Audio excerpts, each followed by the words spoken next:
Well, and interesting, tensions between the league and the government first surfaced in 2019 when then the Rockets general manager, Daryl Morey, tweeted support for pro-democracy protesters in Hong Kong.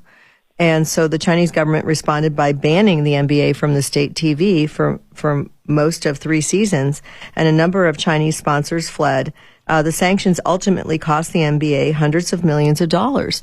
So I think the NBA said, they looked at it as a financial crisis, not as a humanitarian crisis, and said, we can't afford to do that. So we'll just get back in bed with the manufacturing of these goods, and we'll just stay quiet on whatever atrocities are happening in China. And that should not be allowed. It's one thing to have freedom of speech. It's another thing to know that you are helping fund.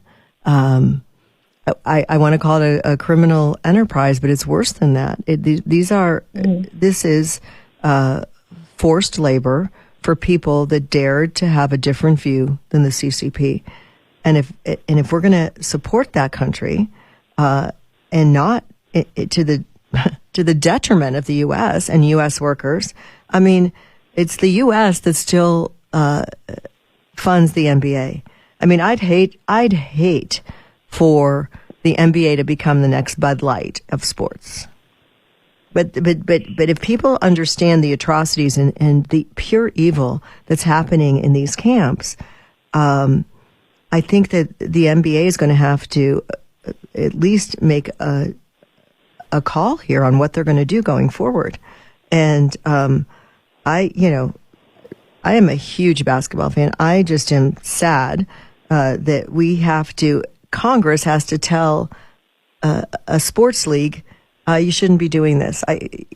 I hope don't be using the forced labor camps to get your goods made. Like, why have we become that stupid? I mean, it's just ignorant to put your own financial needs ahead of these oppressed people. That's and oppressed is being kind for what's happening to these people in these camps. We need to hear these stories. And we do. And I think the stories will be very compelling.